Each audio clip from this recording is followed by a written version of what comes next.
Bye బాబు. రే ఎక్కడికి వెళ్తున్నాడు?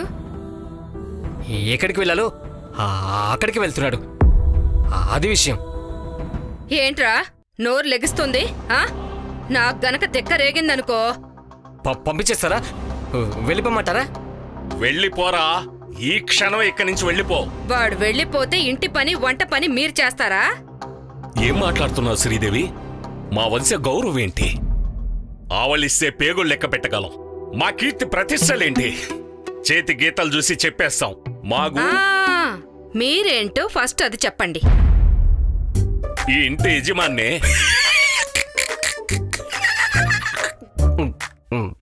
ఎందుకురా నవ్వుతున్నావు? కనీసం మన ఇంట్లో పని చేసేవాడు కూడా మిమ్మల్ని యజమానిగా ఫీల్ అవ్వట్లేదు. శ్రీదేవి, అరే మలింగా, నిన్నెప్పుడు పంపించాలో అప్పుడు నేనే పంపిస్తాను గాని నువ్వు వెళ్ళి వంట చెయ్యి. శ్రీదేవి, నా ఈగోని వాడు భయంకరంగా దెబ్బతీశాడు. వాణ్ణి పంపించేసేయ్. ఇంట్లో వాడైనా ఉండాలి, నేనైనా ఉండాలి. నీకు మొగుడు ముఖ్యమా, పని వాడు ముఖ్యమా? ఈ రోజుల్లో నమ్మకమైన పనివాళ్ళు దొరకడం చాలా కష్టంగా ఉంది. అంటే మీ వంశం ఏమిటి? ఆవులిస్తే పేగులు లెక్క పెట్టే వంశం. ఇలా సూటిగా చెప్పినా అర్థం చేసుకోలేరా? శ్రీదేవి, మీరు చెప్పింది నేను వినాలి అంటే వరుణ్ పల్లవిల పెళ్లి జరగకుండా ఆపండి. మీరు గనక అలా చేస్తే జీవితాంతం మీరు చెప్పినట్టే నేను చేస్తాను. శ్రీదేవి, రేపట్లో ఒక అద్భుతాన్ని చేస్తాను, చూస్తూ ఉండు. ఈయన తిన్నగా మాట్లాడితే మిగతా వాళ్ళు కూడా తిన్నగా మాట్లాడతారు.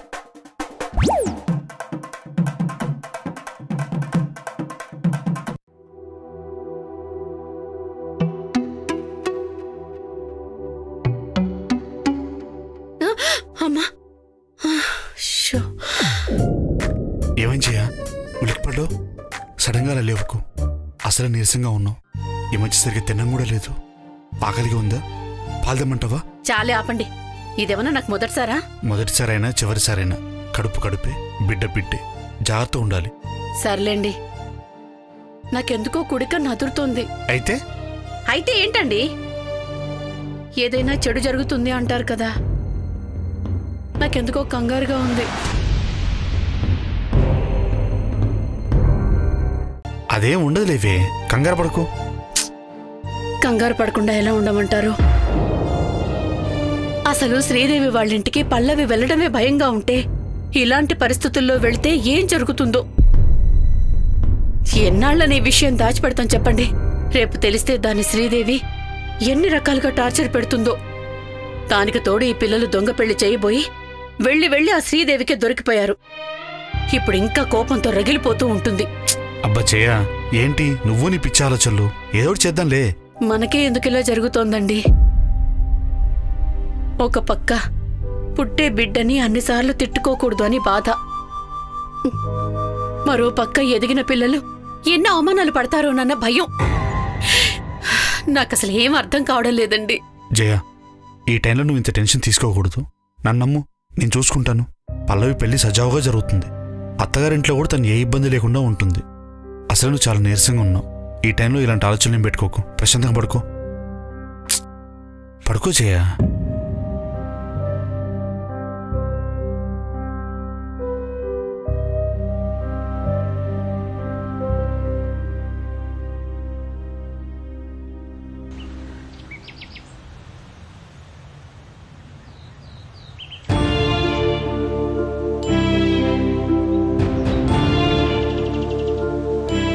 పల్లవి, ఎన్నిసార్లు ఫోన్ చేయాలి? ఫోన్ లిఫ్ట్ చేయవేంటి? Pallavi, I can understand what you're going through. నీలో ఎన్ని ఇన్సెక్యూరిటీస్ ఉంటాయి, ఎంత పెయిన్ ఉంటుందో అర్థం చేసుకోగలను. కానీ ఒక్కటి చెప్తాను, నేను నిజంగా నిన్ను ప్రేమించాను పల్లవి. నిజంగానే నిన్ను పెళ్లి చేసుకోవాలని గుడికొచ్చాను పల్లవి. సడన్గా అమ్మ ఎదురుగా వచ్చేసరికి నా మైండ్ బ్లాంక్ అయింది. చూస్తూ చూస్తూ అమ్మ జారి పడిపోతుంటే ఊరుకోలేను కదా పల్లవి. కంగారులో జాగ్రత్త అని అరిచేశాను. నువ్వు కాకపోతే నన్ను ఇంకెవరు అర్థం చేసుకుంటారు పల్లవి? పల్లవి, నన్ను చూడు. నేను చెప్పడం కాదు, నీకు తెలీదా నేను నిన్ను ప్రేమిస్తున్నానో లేదో, నీకోసం ఏం చేయగలను? నా మాట విను. ఇప్పుడు మనం పెళ్లి గురించి ప్రిజర్వ్ చేస్తే అమ్మ ఎలా చెడగొట్టాలా అని ఆలోచిస్తూ ఉంటుంది. కొంచెం టైం తీసుకుందాం, కొంచెం ఓపిక పట్టు.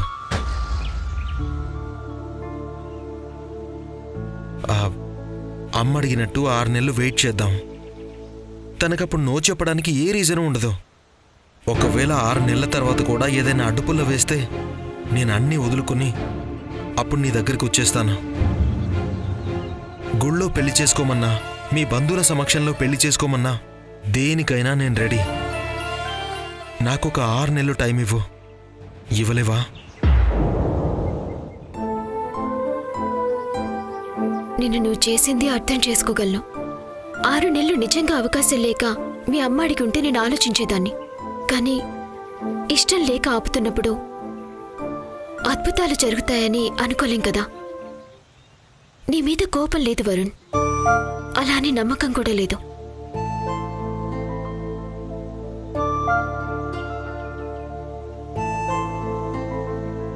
నీకు నాకు మధ్య మీ అమ్మ నిలబడితే తన చేయి పట్టుకొని నన్ను వదిలేస్తావేమో అని నిన్నటి నుంచి భయం మొదలైంది. కొంచెంసేపు నన్ను ఒంటరిగా వదిలే ప్లీజ్. నేను నిన్ను వదిలి వెళ్ళను పల్లవి. నిన్ను వెళ్ళిపోయావు కదా, వెనక్కి తిరిగి చూసావంతే. వెనక్కి తిరిగి రాలేదుగా. వెళ్ళు వరుణ్ ప్లీజ్. నాకు ఒంటరిగా ఉండాలనిపిస్తోంది. పల్లవి, నీ ముందు జరిగేదే నువ్వు చూడగలవు, కానీ నీ వెనక నేను ఏం చేస్తున్నానో నువ్వు చూడగలవా? మా అమ్మ చేతే నిన్ను మా ఇంటికి తీసుకెళ్లేలా చేస్తాను. కొంచెం ఓపిక పట్టు చాలు.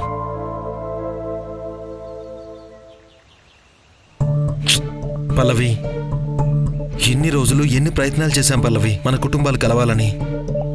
వాళ్ళు గొడవ పడుతున్నప్పుడల్లా మనం వెళ్ళి గొడవ పడుతున్నట్టు నటించేవాళ్ళం. అప్పుడు వాళ్ళు గొడవ పడ్డం మానేస్తారని.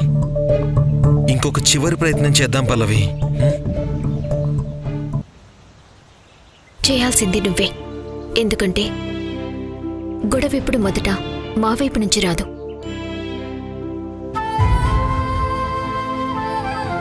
పల్లవి,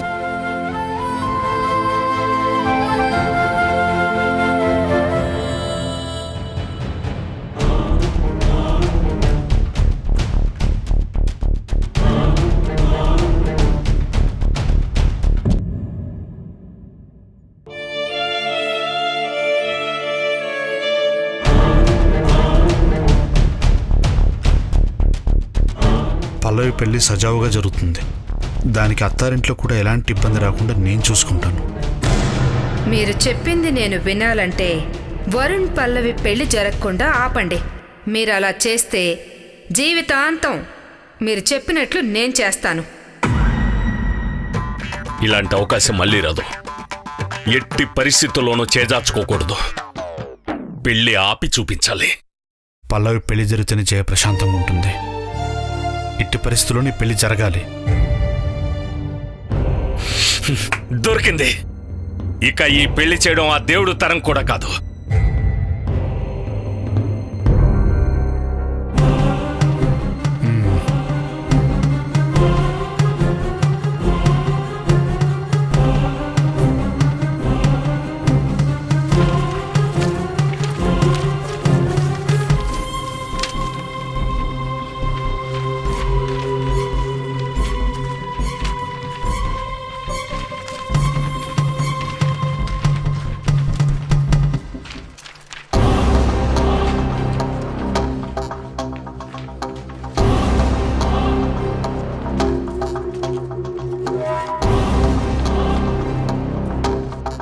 దొరికింది. ఇక ఈ పెళ్లి అప్పుడు ఆ దేవుడి తరం కూడా కాదు. దొరికింది. ఇక ఈ పెళ్లి చేయడం ఆ దేవుడు తరం కూడా కాదు. అమ్మా, అనుకోకుండా నాకు మా ఊరు వెళ్ళాల్సిన అవసరం వచ్చింది. మా అమ్మకి ఆరోగ్యం బాగాలేదంట. అక్కడ అమ్మని చూసుకునే వాళ్ళు ఎవరూ లేరు. నేనే దగ్గరుండి చూసుకోవాలి. అంటే ఇక్కడ పని మానేస్తావా?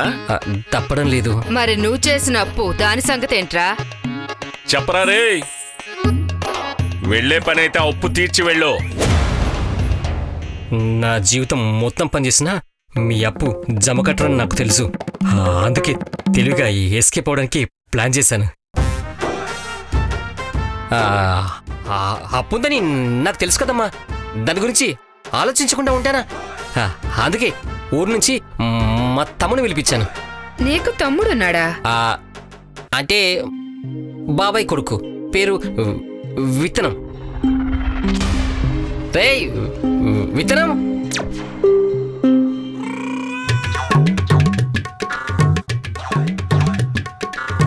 రారా. వీడేండి మా తమ్ముడు విత్తనం.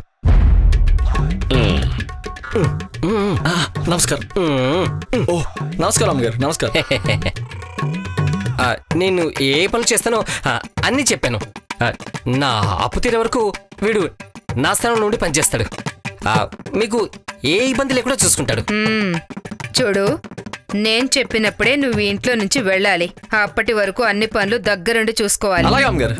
సరే, మీ బాబాయ్ కొడుకు అంటున్నావు కాబట్టి మాకు ఇబ్బంది లేదు.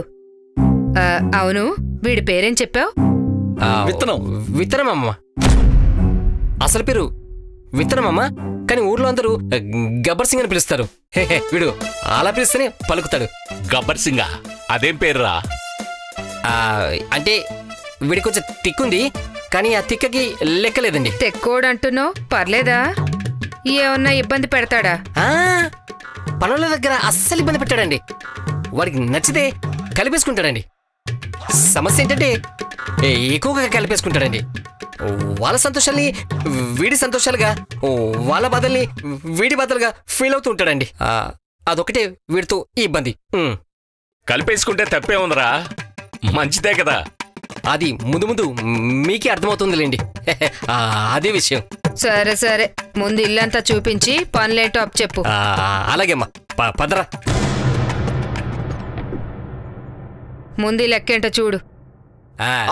ఇదే మన. నా పేరు విత్తనం కాదు, గబ్బర్ సింగ్ అని చెప్పమానా? అయినా జీతం ఎవరు కానీ ఇన్ని ప్రశ్నలు అడుగుతారా? అయినా నేను నీలా 5,000 ఇస్తా పనిచేనా? నాకు కనీసం 10,000 అడుగు. జీతం నీకు 10,000? అసలు ఊర్లో తమరు చేసిన పెంట గురించి గుర్తుందా? అది గుర్చాయి కన్నా నా మనసు విరిగిపోద్ది. మక్కిలి విరగొట్టి మరీ పంపించారంట కదా ఊర్లో. అయినా నీకు మన ఊరి ప్రెసిడెంట్ గారు కూతురే కావాల్సి వచ్చిందా? ఆ మాత్రం నీ ప్రేమైన ఏ ప్రెసిడెంట్ కూతురు ప్రేమించరా? వాళ్ళకి మొగుళ్ళు రారా? వస్తారు, కానీ ఇలా బేవర్సులు రారు. బాగుపడే వాళ్ళు వస్తారు. ఈ సినిమా డైలాగులే ఆపి ఇప్పటికైనా కొంచెం జాగ్రత్త పడు. నీ వల్ల ఊర్లో బాబాయ్ పిన్ని పరుగు పోయింది. ఇక్కడైనా చక్కగా ఉండు. ఇప్పుడు నువ్వు జీతం గురించి కాదు, జీవితం గురించి ఆలోచించాలి. బయట ప్రెసిడెంట్ నీకోసం వెతుకుతున్నాడంట. కొన్ని రోజులు నువ్వు ఇక్కడ ఉండడమే సేఫ్. తిండికి గూడికి లోటు లేకుండా గడిచిపోతుంది. ఎలాగూ ఆ అమ్మాయికి పెళ్ళైపోయింది. ఆ అమ్మాయిని గెలక్కు. ఇదిగో చూడు, ఈ ప్రేమలు పుస్తకాలు చదవడానికి, సినిమాల్లో చూడ్డానికే బాగుంటాయి. నిజ జీవితంలో ఇదిగో ఇలా భయంకరంగా ఉంటాయి. ప్రేమ ఎప్పుడు బాగుంటుందన్న, ఎందుకంటే అందులో ప్రేమించే వాళ్ళే ఉంటారు కాబట్టి. పెళ్ళే సమస్య అవుతుంది, ఎందుకంటే అందులో ప్రేమను అర్థం చేసుకునే వాళ్ళు ఉండరు కాబట్టి. తెలుసు కదా, ఇక మూసుకుని జాగ్రత్తగా పనికొచ్చే పనులు చేసుకో. ఇదిగో డ్యూటీ ఎక్కు. పట్టుకో, నాతో రా. రారా. ఇది డైనింగ్ టేబుల్. అలాగే. వరుణ్ బాబు, మీకు ఇష్టమైన టిఫిన్ చేశాను, తినండి. రాత్రి కూడా ఏం తినలేదు. నాకు ఆకలిగా లేదు మలింగా. బాబు, వీడు నా తమ్ముడు. నేను ఇంకో 2-3 రోజుల్లో ఊరెళ్ళాల్సి వస్తుందని చెప్పాను కదా. అప్పటి వరకు నా స్థలంలో వీడుంటాడు. ఈ ఇంట్లో నువ్వు ఒక్కడివే నన్ను అర్థం చేసుకునేవాడివి. నువ్వు కూడా వెళ్ళిపోతున్నావా? సరే, బాయ్. ఇతను లవ్ ఫెయిల్యూర్ కదా? నీకెలా తెలుసురా? ఇష్టమైన వండి పెట్టినా తినాలనిపించలేదు అనడం, అర్థం చేసుకుని వెళ్ళిపోతుంటే బాధపడ్డం, ఇవన్నీ జీవితంలో ఏదో కోల్పోతేనే తెలుస్తుంది. ఆయన బాధ నాకు అర్థమైంది, ఎందుకంటే నేను లవ్ ఫెయిల్యూరే కదా. సంతోషం. నువ్వు నీ హద్దుల్లో ఉండు. ఈ ఇంటి విషయాలు నీకు అనవసరం. కనీసం ఆయనకి ఏమైందో చెప్పు, ఇంట్లో వాళ్ళ గురించి తెలుసుకోవాలి కదా. వరుణ్ బాబు పక్కింట్లో ఉన్న పల్లవిని ప్రేమించాడు. కానీ మా అమ్మగారికి ఆ అమ్మాయి ఈ ఇంటి కోడలికి రావడం అస్సలు ఇష్టం లేదు. ఓహో. ఇక చేసేదేం లేక గుళ్ళోకెళ్ళి దొంగ పెళ్లి చేసుకోవడానికి ప్రయత్నించి మా అమ్మగారికి దొరికిపోయారు. అమ్మని అమ్మ. ఆవిడ నోటికొచ్చినట్టు తిట్టారు. దాంతో పల్లవి ఇంట్లో వాళ్ళు నొచ్చుకున్నారు. ఆ అమ్మాయి వరుణ్ బాబుతో మాట్లాడడం మానేసింది. అయ్యో. ఈయన దేవదాస్ అవతారం ఎత్తాడు. అది సంగతి. మీ అమ్మగారికి ఎందుకు ఇష్టం లేదు? కట్నం ఎక్కువ రాదు కదా. వరుణ్ బాబు కూడా ఒకడే కొడుకు కదా. మరి ఆ ఒక్కడుకు సంతోషంగా ఉండడం ముఖ్యమా, కట్నం కానుకలు ముఖ్యమా? నీకు అవసరమారా ఈ పంచాయతీ? నీకు ముందే చెప్పాను నీ హద్దుల్లో నువ్వు ఉండు అని.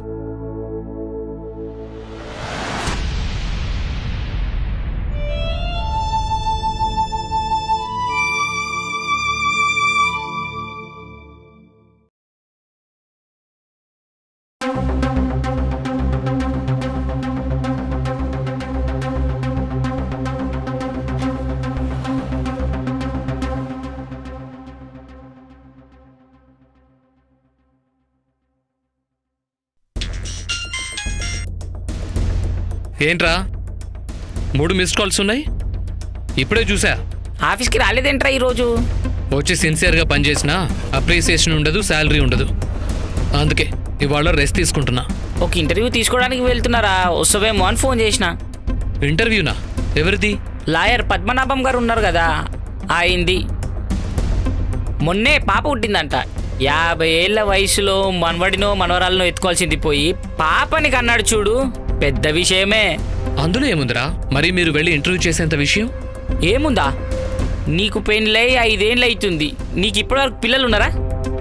ఇప్పుడు నా విషయం ఎందుకులే. ఇది నువ్వే కాదు, మనలో సగం మంది యూత్ ఫేస్ చేసే ప్రాబ్లం ఇదే. వాళ్ళు డాక్టర్ దగ్గరికి వెళ్తే అంతా బాగానే ఉందంటాడు, కానీ పిల్లలు ఎందుకు లేటుగా పుడుతున్నారో అర్థమవుతలేదు. కానీ ఆయన ఈ వయసులో సునాయాసంగా వర్కౌట్ చేశాడంటే న్యూసే కదా. అరే, ఆయనకి 4 ఏళ్ల మనవడు ఉన్నాడంటారా, ఆడుకుంటున్నాడంటారా ఈ పాపతోని. పుట్టాక ఆడుకోకేం చేస్తాడు? ప్రతిదీ న్యూస్ చేయమాకనరా. జనాలకి ఇప్పుడు చెప్పడం వల్ల ఏంటి ఉపయోగం? అరే, ఇలా ఉపయోగపడే ఆర్టికల్స్ రాస్తావు కాబట్టే నీకు శాలరీ ఇవ్వట్లేదు. నన్ను చూడు, ఈ పనికి మాలిన న్యూస్లన్నీ రాస్తాను, వ్యూస్ వస్తాయి, డబ్బులు వస్తాయి. ఎదురింట్లో పక్కింట్లో జరిగే విషయాల మీద ఎందుకురా మీకు అంత ఇంట్రెస్ట్? పక్క వాళ్ళని తిట్టుకోవడంలో ఉన్న తృప్తి నీకు తెలియదురా సుధీర్. నువ్వు ఉట్టే అమాయకుడివి. ఒక కళ్ళు లేనివాడు రోడ్లో నిల్చొని పాట పాడుతున్నాను అనుకో, మనం పట్టించుకోము, కనీసం ఆగను కూడా ఆగము. అదే ఒక గొడవ జరిగిందనుకో, బైక్ పక్కన పెట్టి మరీ చూసేస్తాం. అది రా మన శాడిజము. ఇప్పుడు ఏంటి నీ శాడిజం? మొత్తం ఆ లాయర్ కుటుంబాన్ని ఇంటర్వ్యూ చేస్తున్నా, ఆయన మనవడితో సహా. అది ఇంకా వైరల్ అవుతుంది. 4 ఏళ్ల పిల్లాడు ఏం చెప్తాడరా? వాడు చెప్పకపోతే లాస్ట్లో మనమే ఏదో ఒకటి చెప్పిచ్చేస్తాం కదా, అలవాటే కదా మనకు. ఏంటో ఇదంతా నాకేం అర్థం కావటం లేదు. నీకు చెప్పినా ఎక్కదు, కానీ ఒకటి గుర్తుపెట్టుకో, నీకు చిరాకు తెప్పించే విషయాలన్నీ జనాలకి న్యూస్, నీకు ఇంట్రెస్టింగ్గా అనిపించేవన్నీ వాళ్ళకి తుస్. సరే, నాకు టైం అవుతుంది, నేను బయలుదేరుతున్నా. ఫోన్ పెట్టి.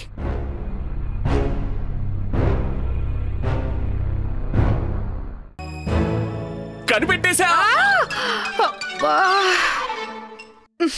ఏం కనిపెట్టారో ముందు చెప్పి చావండి. వాళ్ళ వంశంలో ఈ శుభకృత నామ సంవత్సరంలో పాపో బాబో పుడతారని ఉందే. ఈ సంవత్సరం అంటే ఈ పాటికి గర్భం దాల్చుండాలి. రష్మి కంటావా? ఎప్పటి నుంచో రష్మికి పిల్లల కోసం వెయిటింగ్. ఇంత మంచి న్యూస్ ఉంటే దాస్తారా? వెంటనే నలుగురికి చెప్పేసి పండగ చేసుకోరు? మరి ఇంకెవరున్నారు? ఆ ఇంట్లో పెళ్ళై భర్తతో ఉంది రష్మి జయప్రద. జయప్రద? జయప్రద ఏంటి, తనై ఉండదు. మరి ఇంక మిగిలింది పల్లవి. అంటే పల్లవి అంటారా?